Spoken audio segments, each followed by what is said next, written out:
Hello, I am Shiloh Creed. Welcome to the Author's Mind. I am so glad that you are here today. We are going to have a really interesting conversation, a little bit different than what we've done before, and I am super excited to bring this to you as authors, to ramp up your skills, to be able to characterize even better in ways you've never dreamed of before. We have Dr. Rod Berger with us today. He has conducted over 4,000 interviews for outlets like Forbes, Entrepreneur, and Los Angeles Magazine, capturing stories from everyone like Magic Johnson and Charles Berkeley to world leaders. He also had an audience with the Pope. He has taught storytelling at Vanderbilt for nearly 2 decades, and his new book is The Narrative Edge, Authentic Storytelling That Meets the Moment. Today, we're going to translate his interview mastery into powerful tools us fiction authors can use to characterize our characters even better.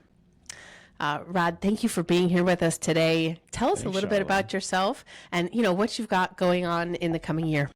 Well, you're destined for greatness with that name, Shiloh Creed. It's like, who's not going to read a novel by Shiloh Creed? I love that. That's why I think names are so important. What do I have going on? I mean, look, I'm so envious of your audience because I was saying off air that I think I fashioned myself as a fiction writer, sort of caped in a nonfiction brain sort of thing. So I have great affection for story in all its formats, and so that is definitely on the docket. But for this year, what I have coming up, and there's a lot of speaking, and I love live audiences and capturing people's stories and what we call moderated keynotes. I write in the book about Opal Lee. That was last year. She's now 99. She's the grandmother of Juneteenth. And when I got that phone call and they said, could you come and capture her story in sort of this hybrid keynote in front of 1,500 folks, it was like, how soon can I say yes? Like, when is this? Because it's just magical, right? And so for me, that's the power of writing. That's the power of thinking about characters, is like getting on that. It's like a roller coaster ride, and capturing and thinking about all those moments up, the hill, and right before you go down. I mean, I just love it. And so I love the sort of that live experience. So a lot of that, some travel coming up, but in my world, I feel like everything is off the record, so hopefully you'll just follow me on social and kind of see what's upcoming. Absolutely. I know you have a lot going on. I should add, though, Shiloh, this is how terrible of me. I'm actually almost done with it, but Wiley asked me to do a field guide to my book, The Narrative Edge, so people can work through their own storytelling in the way in which they think about that. So what a different process of writing. Let me tell you that has been like reframing your brain in a way that says you're really teaching in that regard. Yeah, it's very stretching to do a project that's different than your normal. So tell me more about a field guide. Is that more of like a workbook, or what would? Yeah, so I think of it. I would imagine a lot of people know the book The Artist's Way. Yes, sort of a famous workbook for creatives. It came out maybe in the 90s is what I think, but I could be wrong in that. Anybody that I've known that has been in the acting realm or singing, like anything creative, they always seem to have The Artist's Way on their bookshelf, where you go and there's that element of journaling and really helping that reader understand the breakdown of their story, and in different environments. Interesting. I've a set of novels, Plunged and Pursued, are out. The third in the trilogy is coming probably in the spring. And I have done a 9-week Bible study for each of them. And that was the most difficult writing out of all the 42 books I've written so far. 42?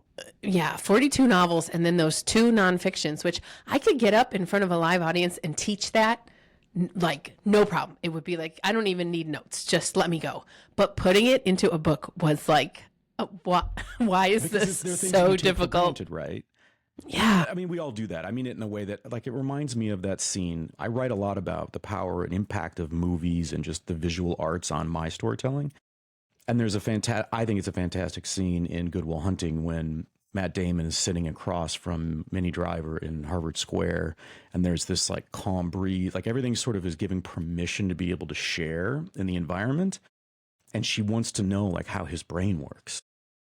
And he said, "Would you play the piano?" And she, with her accent, says, "A bit," And he sort of describes it. He just plays, you just play.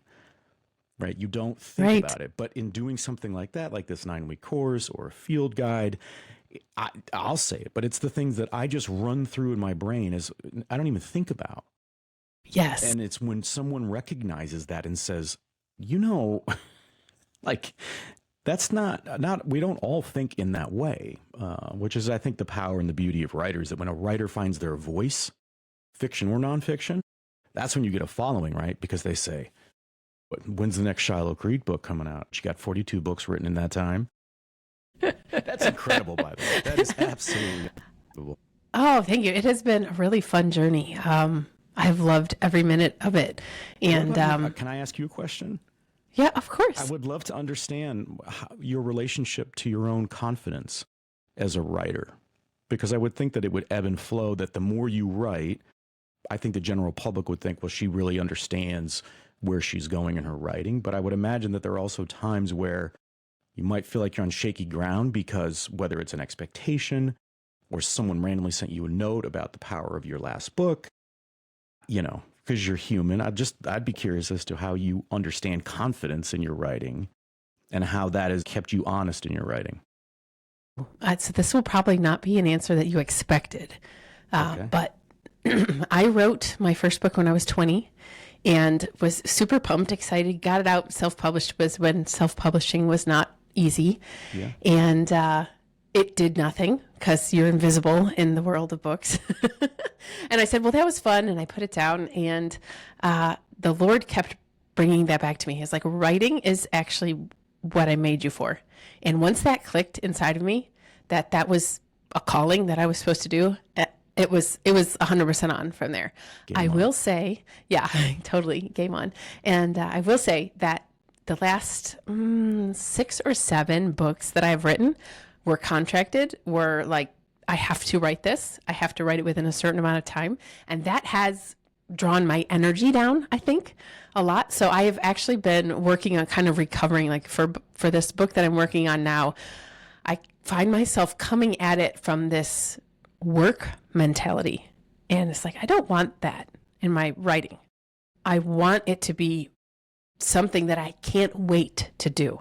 Does Not it something change the that way you approach like the day, like your routine of writing? Because I'm very, I don't know if I would say rituals, but so this is sort of an extension to that question. I mean, when you write that much, I mean, you can sit down and the motor just sort of at some point gets going in a way that the average sort of person, it would be more difficult, incredibly difficult, I would imagine. But when you do that, isn't there a danger that you think, well, I can procrastinate, right? Because I know I can just turn the key at some level, because when you're in your zone, you can get probably a lot done. Is that fair? I think that if a story is wrong, some part of me knows it and I cannot write.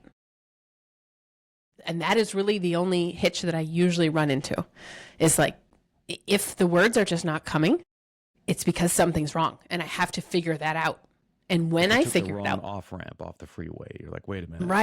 Right. Something is not right with a character. Something is not right with the plot. And then once I fix that, once I find it and fix it, that flow comes back.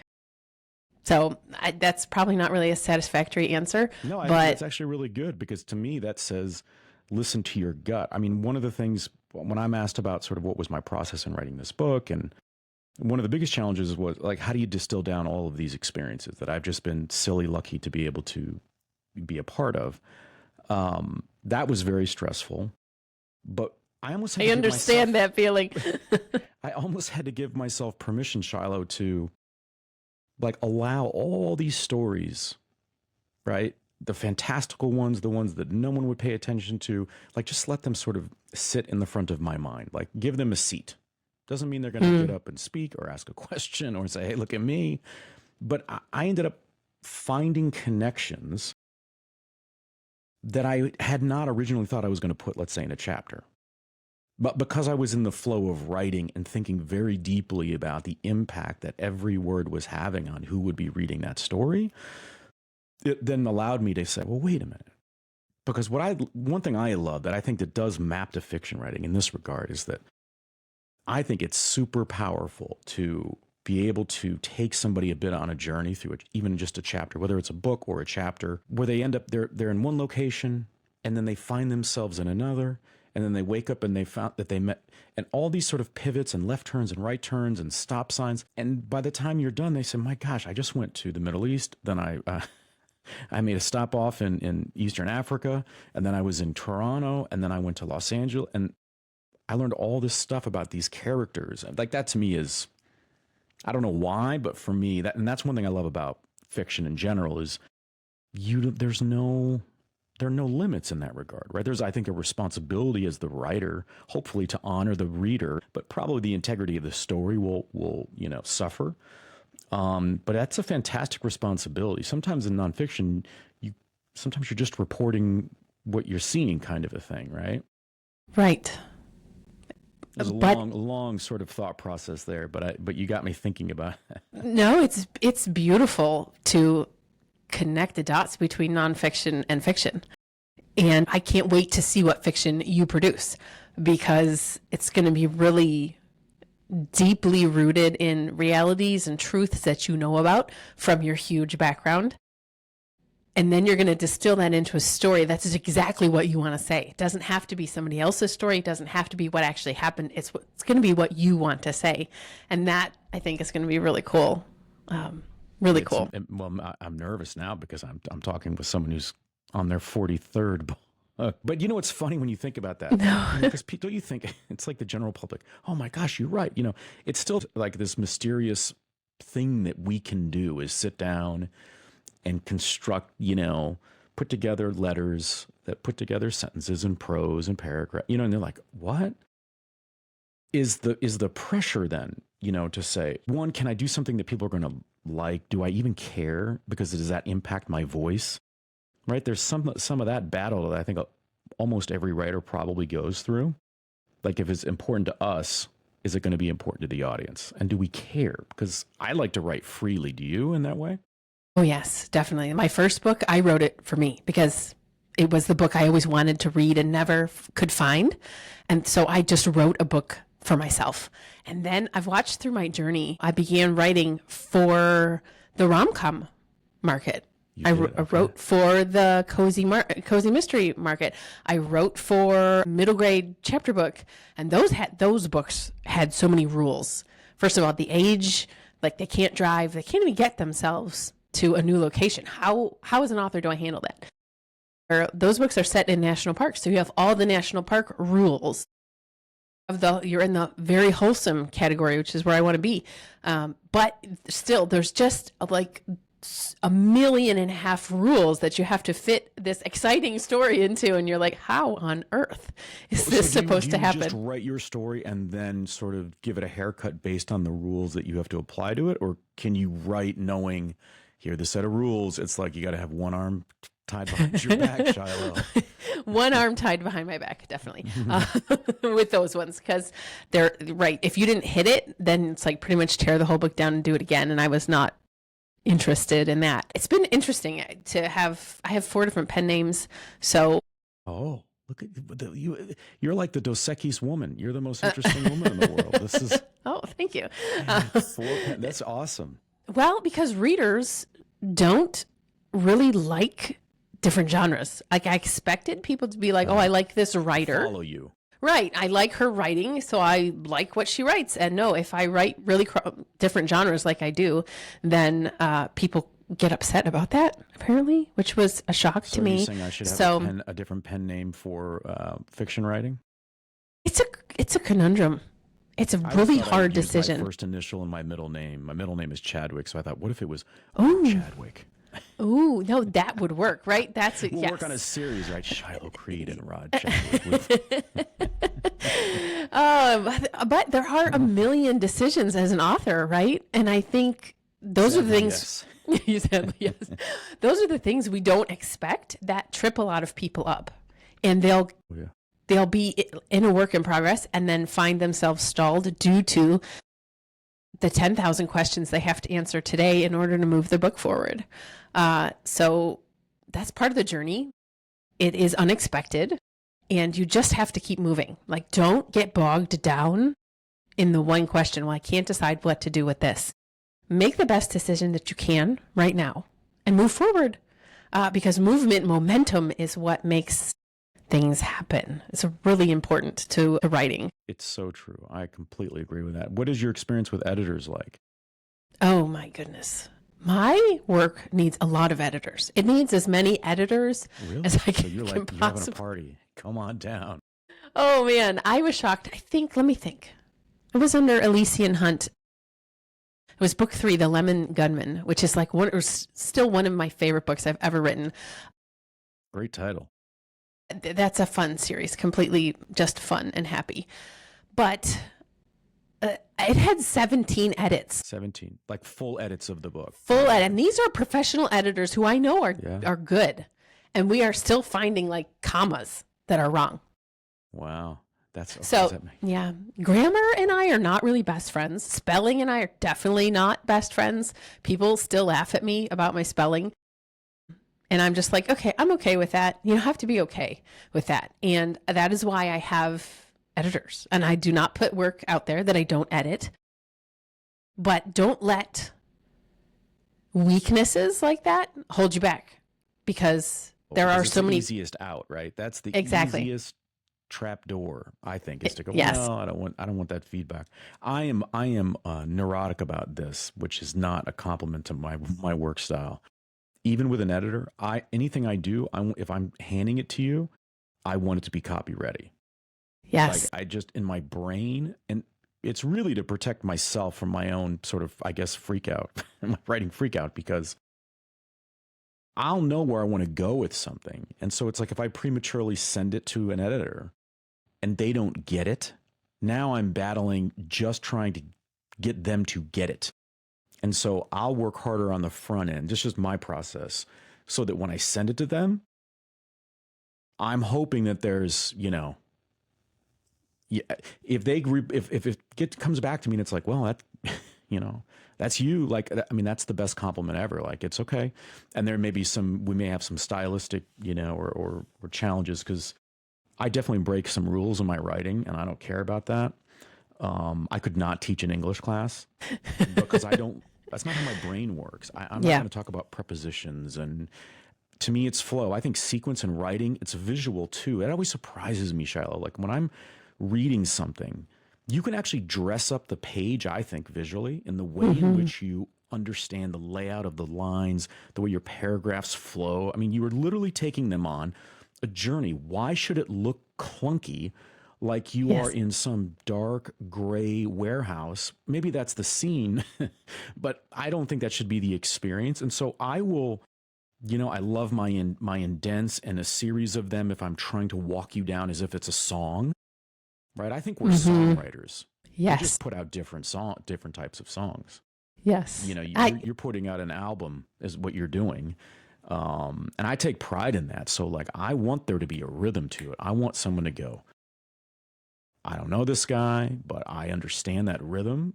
Yes. Because to me, you tell me if I'm wrong, I find that if people kind of they can hear it almost like they can jump onto that rhythmic sort of plane, they're more apt to place themselves in the story, fiction or nonfiction.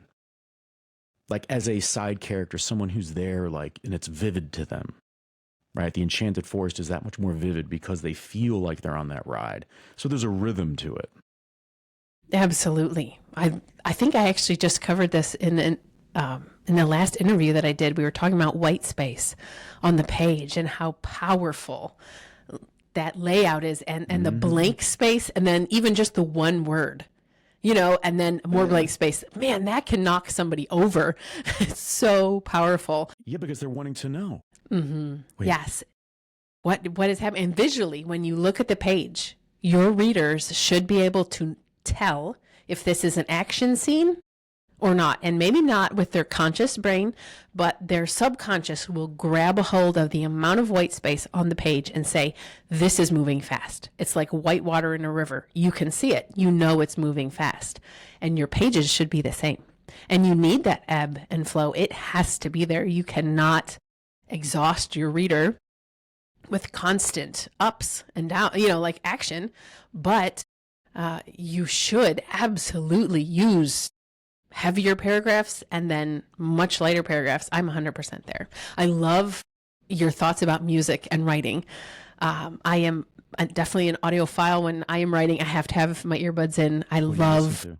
oh my goodness, I am a huge like Christian hip hop rap. I know. Oh my goodness. I was know. not While I'm expecting writing, that. there's like 9 million words. Everybody's like, how can you do that with all those words? I don't know. It's just, yeah. That's so. I'm very dramatic. Like I listen to, I'll get it. I love movie scores. So Oh instruments. yes, I'm there too. then- Yeah. This entire book was written, like probably, I bet you 90% of it was written to the film score for Christopher Nolan's Interstellar, the Matthew McConaughey. I That love movie. it. Listen to that soundtrack. Anybody out there, just play that. Go on wherever you listen to your music, and just if that doesn't, as a writer, stir something in you, you maybe go get a physical, your yearly checkup. So for me, it just gosh, it turns that. And I will listen to a song. That's the other thing, that there'll be a song, and I will listen to that song for hours as I'm writing on repeat. I Now, love that's it. Crazy. I love that. I I'm love there. that. No, I actually wrote Pursued, which is 95,000 words, so it's not really short. And it's On so one nice you had song. house arrest. You had access to your computer to write 95,000 words. I did that in 3 weeks. That book I wrote in 3 weeks. That book poured out. It was like That is it unbelievable. was there, but it was one song. It was Throne Room by what is her name? I can't think of her name right now. But anyway, yeah, that song on repeat. I am 100%. I'm so excited that you do the same thing. And my family is like, what? I have 2 teenagers, so they're like, no, Mom has a new song. It's all we're gonna hear. But yeah, I am definitely a repeat person. Yeah, 100%. But music, I love to even hear a song that really gets me. And everybody has a different style, and that's fine. But like when you actually listen to a song and you have this ebb and flow in the music, but then they add in, these side sounds and different things. I think that is writing. You need to have this theme that goes through your whole novel, but then you have this pop here and this, crackle over here, and that's what makes it feel real. Like you're immersed in the sound. That is writing to me. A good song and good writing are so similar in so many ways. So thank you for bringing that up. That and Skinny Pop popcorn, the big bag. I'm not kidding. Okay. That's me. Lock the door with my headphones, and I've got a big bowl, and I just sit there, pop, pop, pop, and I have to clean, keyboard. Keyboard. Clean this Greasy. That's okay. It's your keyboard. It can be that way for a while. So I'm a notebook girl. I handwrite everything in a notebook. Whoa. Okay. I do not type it into a computer ever. Actually, I tried that once and it was not good. So I am I'm a notebook person. So I think whiteboard and a blank. I love Post-its, note cards, and then just pure printing paper. And then the Post-it paper, that like you can write with a stick, right? So it's like that massive Post-it. So for the field guide, I was just working on a big chunk of that last week, and all over the window everywhere was, and I'm looking at a few of them right there. Because I like to stand and listen to my music and just think about my sequence. Like, what am I missing? Am I missing something? To your point, like, you'll say, something's, like, you just can't write because something is missing. Yes. Right? Maybe no one would notice, but you would notice. Yes, I agree with that. Oh, to the Post-it note thing, I don't think I've ever said this before, but some novels definitely get a full Post-it note breakdown. Some of them, like I think I have the story in my head and I can run with it. But if it's a more complex one or one that's, I guess, more important to me, I get 3 different colors of Post-its. And one color is for emotion and one color is for plot. And then one color is for like my subplot. And so, how you're supposed to have this arc, right? You're supposed to have your, 3-act structure, and it goes up and down and up and down and up and down. So that's what your plot has to do, right? Like it really does have to do that. So I actually stick them on the wall that way. Plot colored Post-it notes go on the wall in that arc, up and down, so I can visually see it. But then my emotion and my subplot arcs have to be up when my plot is down, And when my plot is up, those other two have to be in a logical sequence. You know what I mean? Emotion has to be there, obviously. But I really try to plan out novels in a way that visually works so that something is always up. It's like double Dutch jump rope, right? Yeah. Something's always coming up. It may not be your main plot. It can't be your main plot, but something should always be coming up in your book. So I love that. well, thank you. It's worked out for me really well, especially if I'm struggling to like nail down a complex book. It's very helpful. Like if you're having trouble, you say, all right, we need to get the Right. Post-its out here. Like, where am I Yes, missing? it's time. That's where it is, right? Yes, and so I'm trying to think of the last book. My family and I traveled in an RV for 4 years, full time. So 4 people, 2 dogs. Holy Well, cow. 3 dogs actually. 4 years, and we were all over the place. It was absolutely phenomenal. But like my last Post-it note adventure was in the camper. Really? There wasn't even enough wall space. It was like, wait, I need more Everybody wall leave. space. Yeah, that's not possible. So anyway, yeah, you can do it. That's the point, right? Don't let your living environment or your schedule or anything keep you from the work and the legacy that you want to leave. Don't allow yourself to be hung up on the decisions, on the difficulty, or on the struggle. Like you just have to keep moving forward. Yeah, and also I think, I think people get nervous out of the gate, like they have to follow some set of rules. Mm-hmm. To me, the best things they're the things that we read, we watch, we listen to, that they broke the frame that everybody thought you were supposed to abide by, and that's what made it interesting. That's what made it different. Like Mitch Albom was one of my favorite writers, and I grew up in Detroit, and he's a Detroiter. And I watched an interview with him recently where he was talking about, like, I think it was his first book, was it Tuesday? Whatever I don't know if it was Tuesday with Maury or not. But he was so nervous he like triple spaced everything or whatever he did, and the publisher was like, "We've got a problem." He was like, "What?" They said, "Well, you only have so many words. You were supposed to do," and so that's how his books became very sort of short and sort of these stocky, like physical books. Interesting. And he kept with that, right? And so Right. that came out of, I think, those initial nerves that anybody would have when you're writing something. And I mean, he's a sort of world-renowned opinion writer and sports columnist and all these things. So he'd been writing obviously forever, but I just love that because it's in a different format, and that's why all of his books are these small. And where's one of it? I always have one of his around here somewhere. But I just love that because it's like, break the rule, do something a little bit different. Yes. And I have heard that a lot of different places. Like I was in a writers conference in New York City, and the leader of that conference, she said that over and over. You can break one rule per book. Go ahead. Break one rule. Do not break 3. Not in one book. Break 3. Really? Right. Like you can do one. Go ahead and pick it and then break it. One rule. What would your guess be on a rule that somebody would break? Openings. Openings are super important, right? Yeah. You've got 250 words to catch that reader. And if they're not there after 250 words, then you have failed. All the rest doesn't matter. Your opening is... I've heard a flip to that, which this goes back to my psych days, which I think it is interesting, right? If somebody spent their money on your book, do we really think that they are going to, after 250 words, make a decision on whether or not they're going to return the book or that it was a waste of money? And I don't know, but I bet that they're going to give us more than 250 words because they literally outlaid money for something physical in that regard, right? And when I heard, I don't remember who said that, but I thought that makes a ton of sense to me because if I've purchased a book, I'm almost rooting for it. It's like when you're with your family and it's like, hey, Dad, it's your time to pick a movie. I want that movie to be good because I don't want to lose those privileges. Right.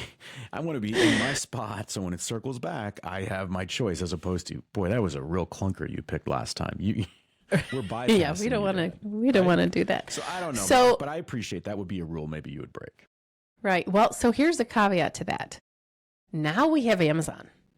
And like literally for the past week, it snowed. We got 10 inches of snow in North Carolina. I'm from upstate New York. No big deal. But down here, like nobody else can drive in it. Like, okay, we're not going out.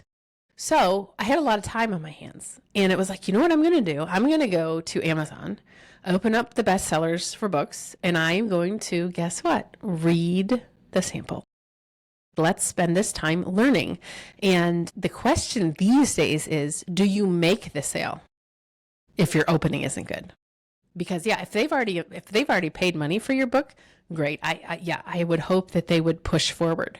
And, well, hopefully they won't have to push forward, right? Hopefully you do a good job and you hook them. But these days, anybody can see the opening of your book before they buy it.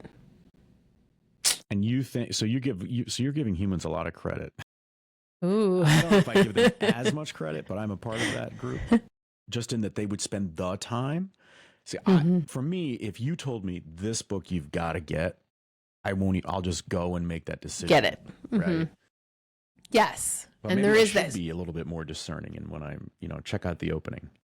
But here's what I think. I think about the author, and I think I can't judge them on the. Like if Shiloh recommended this book, and I read the opening, and I was like, I'm not sure.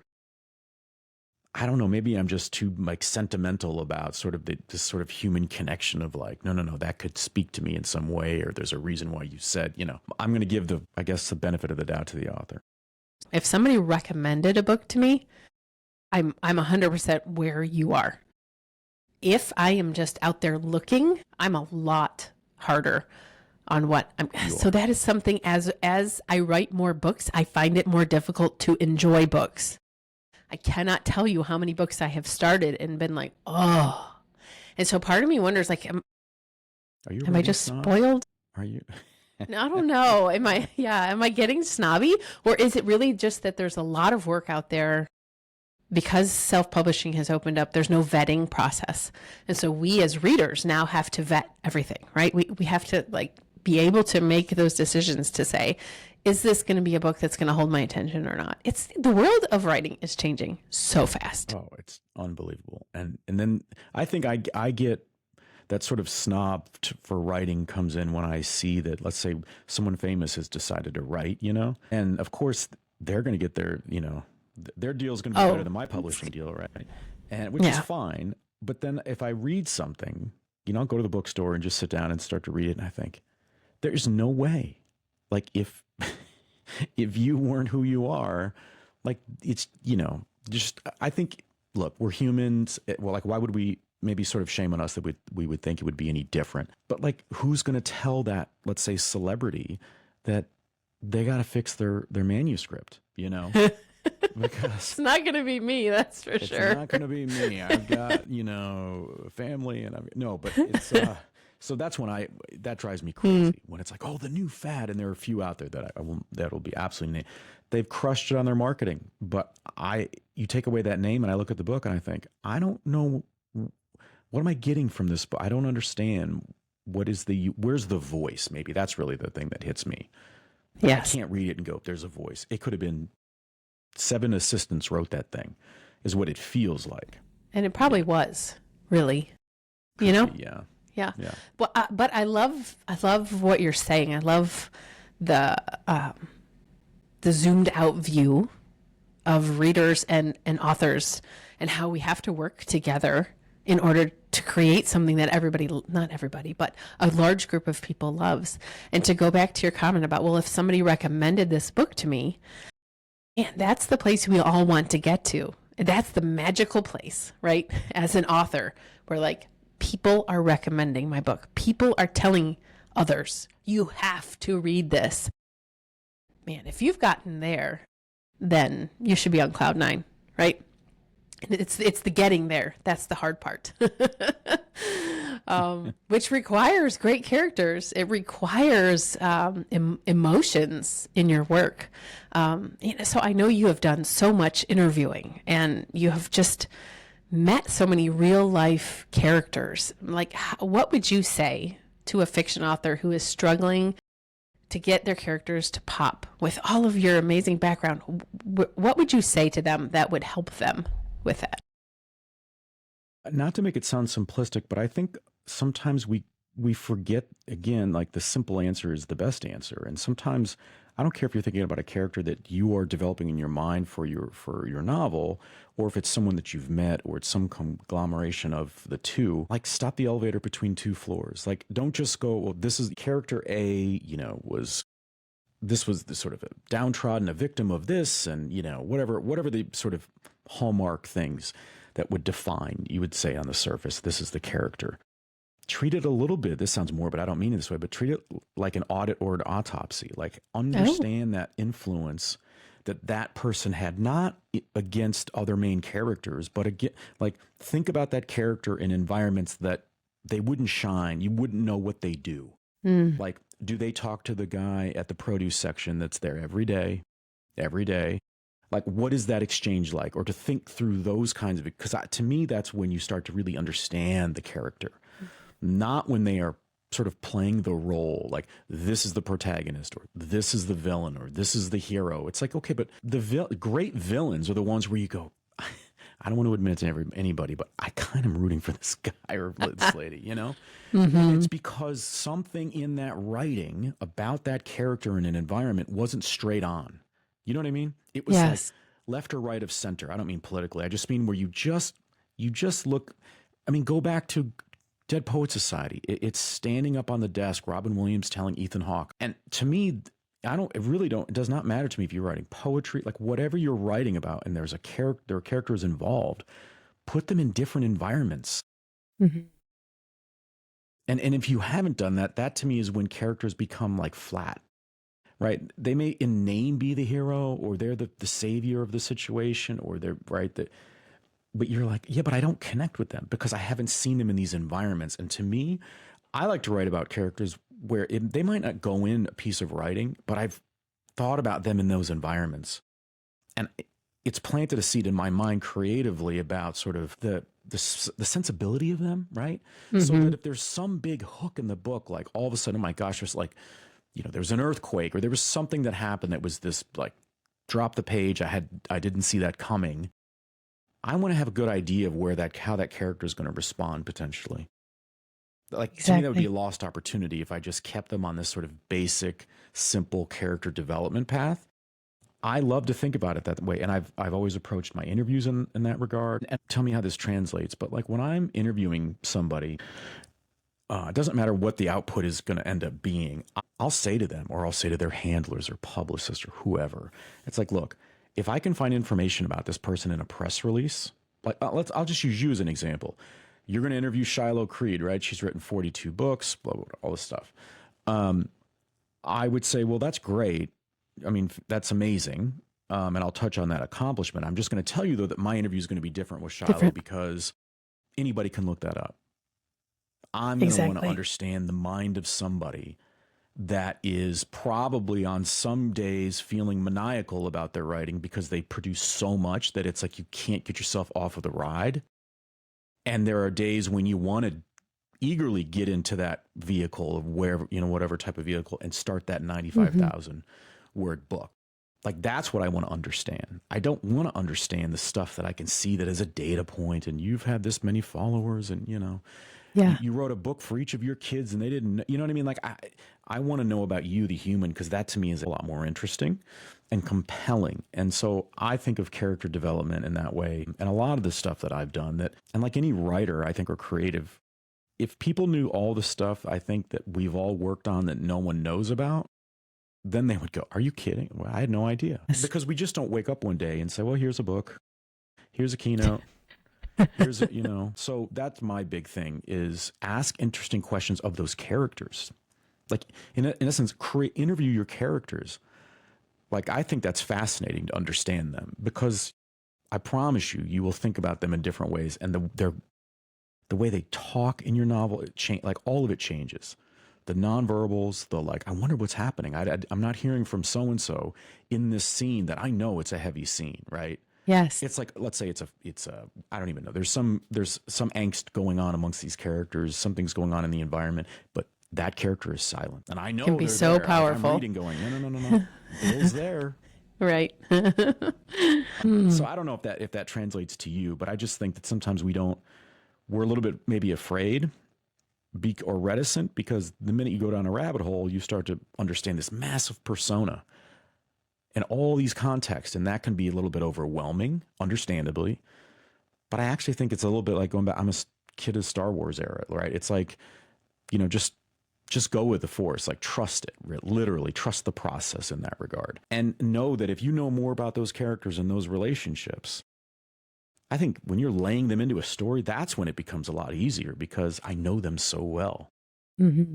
I know what's going to happen if someone cuts this woman off while she's driving to pick up her kids in this scene, like she's having a bad day. And I know when she does, she's known to have an outburst or two, not all the time. And that's why it's always shocking. Well, why is that? Because I thought about, well, what was her family like? That I think was pure gold. But if we can condense what you just said, you essentially said that most writers want to give a bio of their characters. And that is completely flat. You have to go deeper. You have to actually interview them and figure out what it is that makes them tick. What is their past that drives them into their future? That is so good. Like, I hope that listeners grab a hold of that and take that into their writing journeys. It's really good. I'll give you an example. Thank you. That's very kind of you, Shiloh. I'll just give you sort of an example. So there's a project that I'm working on. I can give you this without sort of giving away some stuff. But for those of us here in the U.S. that went to middle school, and it's like all of a sudden your next door neighbor all of a sudden started dressing completely differently, right? And it's like, well, I guess this is their new whatever. That's cool. They're start testing boundaries. So it's not to just be like, an antagonist sort of in the process of writing. So I'm collaborating with this individual, and they're sharing this story. We're developing this shares a story where within a 3-day period, this character is heading up to Washington. This is in 1980.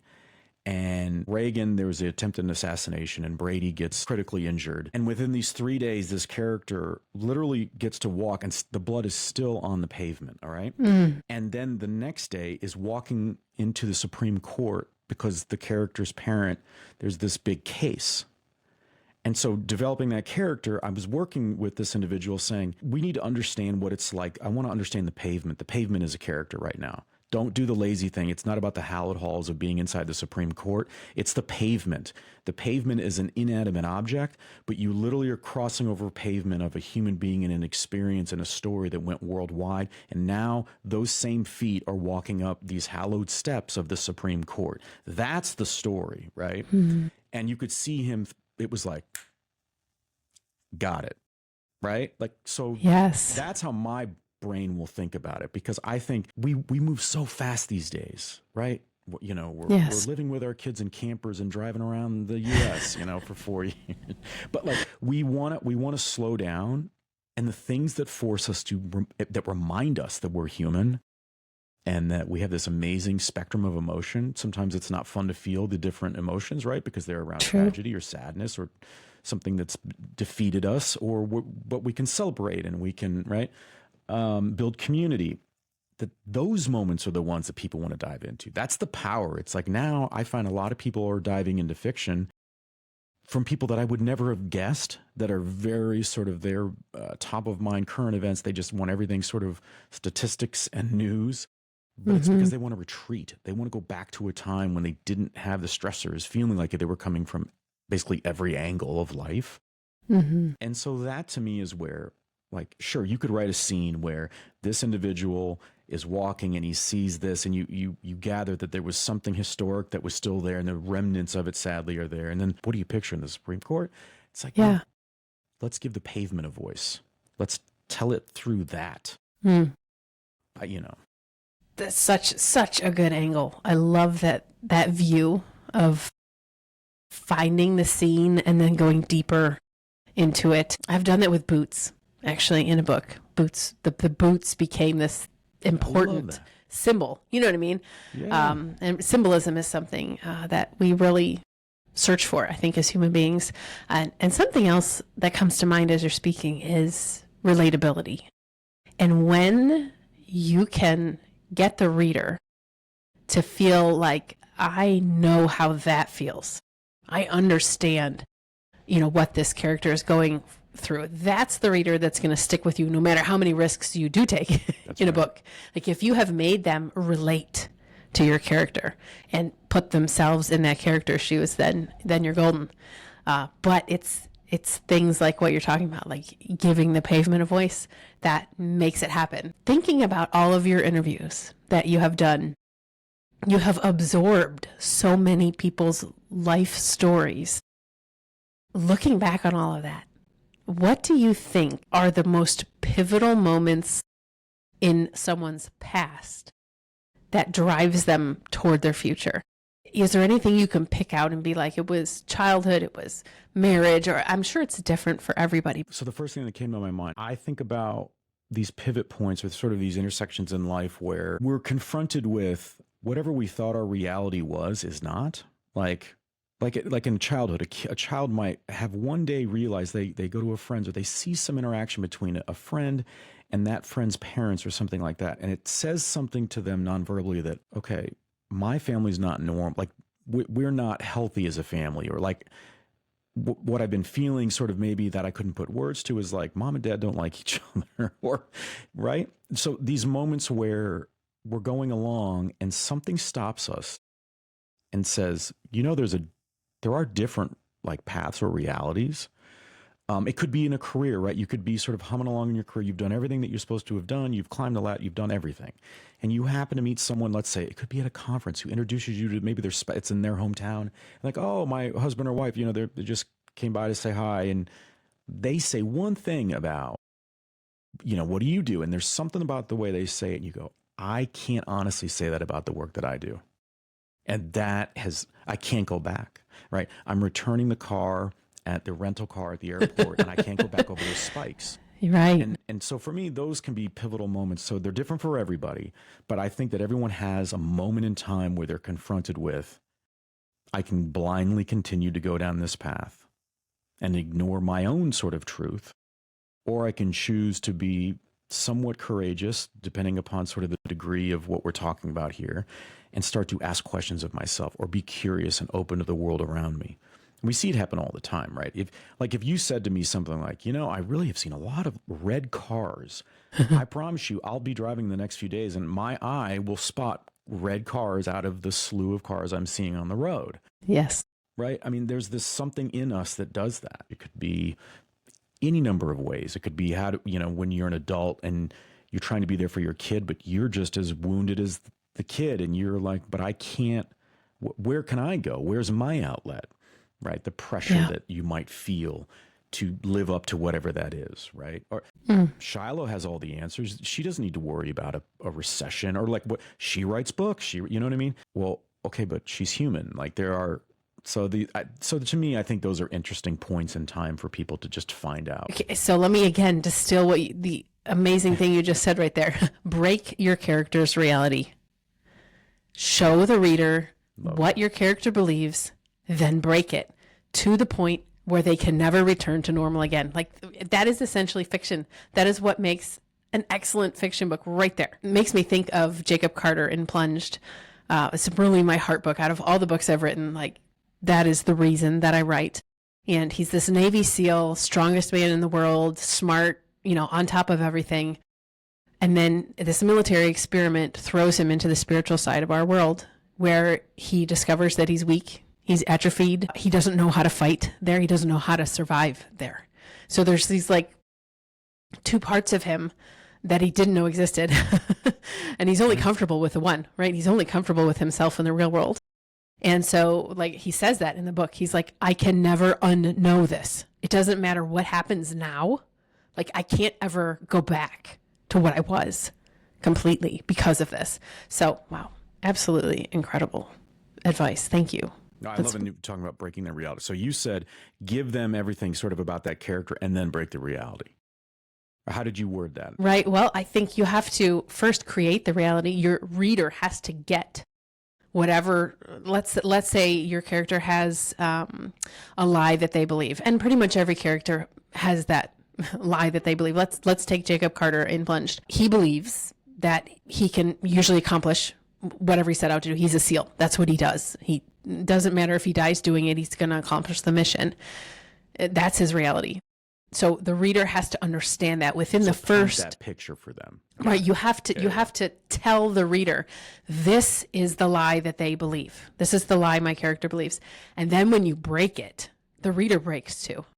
Right? Like that's your goal, is to have the reader have that same emotional cascade as your character when that happens and they realize, oh my goodness, my whole world just shattered. That is good fiction. I love that. Now my brain's going. Oh, well, you said it. I just distilled it into one sentence. It's so good. I have so enjoyed our conversation today. I think, likewise, man, listeners are going to get so many gems. Like if they really get the things that you were saying, I think that their whole writing journey will change its trajectory. What would be your final piece of advice if you could just heart to heart with somebody who's struggling to write their first book? What would you say to them? This may sound so counterintuitive and add a layer that maybe people don't want to deal with, or they think there's no way I would want to do that. I think it would be write yourself as a character and something that you don't plan to publish. I mean, really, Ooh. But think about it in that way, because I think the ability to break down and understand it yourself, all you're doing is you're supercharging your ability to then break down a character so that when you are understanding and painting that, what's that sort of lie that the character is telling themselves, their perceived reality that keeps them sane, and then you're going to break it, you're going to know and be able to pressure test or stress test that assumption in your writing. So I think it's fair to do, I don't mean like go to therapy, whatever, you do whatever you need to do, but I think to actually write a character as if I mean, you are the main character. It's a pseudonym or something like that, but you're writing something that it's you.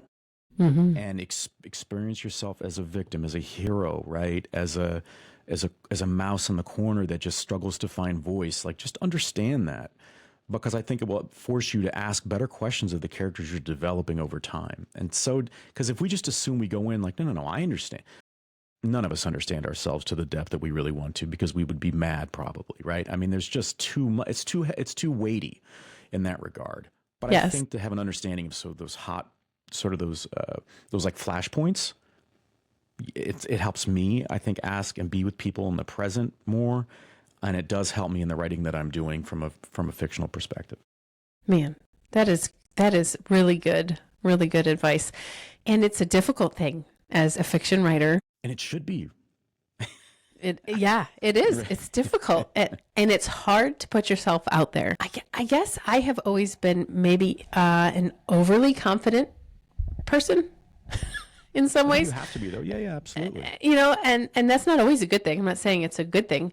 But if you're a person who struggles with self-confidence, like you don't think that you're good enough, all those self-doubts that we have, in order to write, you're going to have to be able to set that aside. You're going to have to be able to jump that hurdle and say, what I'm doing is valuable. And it's not the last thing. Yes. Is I would say that if someone's feeling that confident, have the experience of an editor the first time. So just go in assuming that you're going to get feedback that is going to at first hit you personally. Yes. And you're going to feel like an indictment on your talent.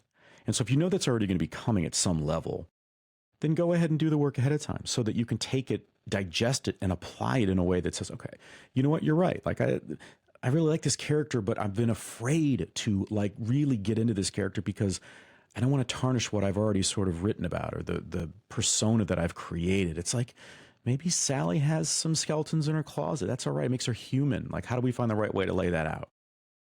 Yes, absolutely. And that brings up such an important point.